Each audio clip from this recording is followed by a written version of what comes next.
In today's world, there are some security problems for which states are insufficient. Warriors have been coming together and serving as soldiers since ancient times. Groups of brave men who come together to fight as a result of agreements both in the past and today. You all know private military companies. These brave men fight where governments or armies fall short. As long as you pay them, you will have no problems because they are mercenaries by nature. Mercenary service is a professional service. Former commanders also take part in such organizations in order to benefit from their experience and knowledge. So how do you think the story of Blackwater, one of the world's best-known private military companies, began? Let's examine it all together. Don't forget to subscribe to our channel and share your valuable comments before watching the video.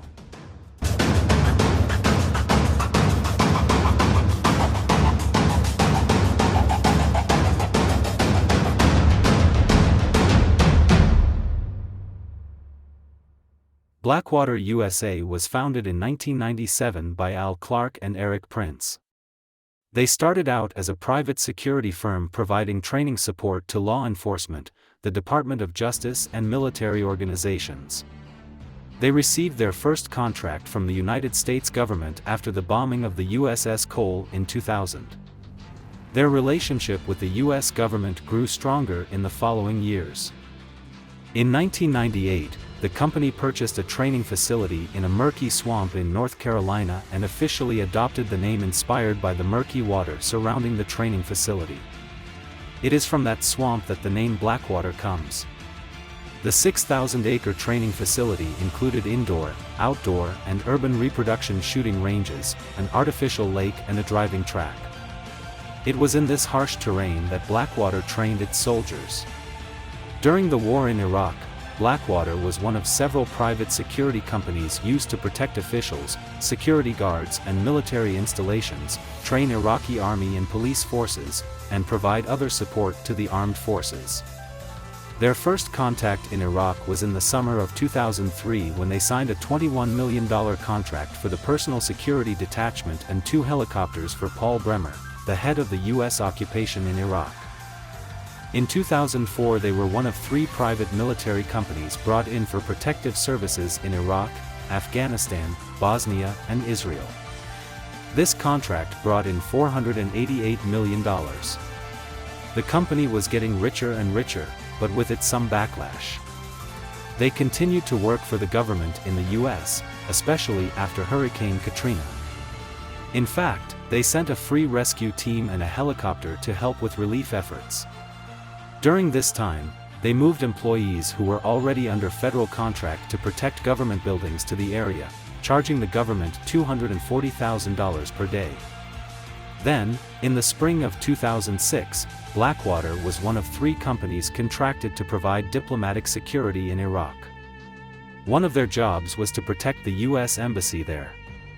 At the time, because it was a private company, very little was known about the inner workings of the business. This posed some risks in terms of lawfulness. Another training facility was acquired in the fall of 2006 in Mount Carroll, Illinois, just west of Chicago. Called the Impact Training Center, it is still in operation and working with law enforcement agencies in the Midwestern U.S. They also tried to build a facility near San Diego, but were met with a lot of resistance from local citizens and the government. One of their main concerns was Blackwater's involvement in the Iraq War. The company eventually withdrew the application for this facility in 2008. On September 16, 2007, in Baghdad's Nissour Square, a group of Blackwater personnel assigned to protect State Department employees opened fire on a small car driven by a couple while their children were on the ground. The employees claimed they were attacked first, while other witnesses say the soldiers opened fire because the car would not leave the convoy's path. Iraqi police and other Blackwater forces were also involved in the gun battle. In total, 20 Iraqi civilians were reported killed. The US and Iraqi governments investigated and never reconciled over what happened.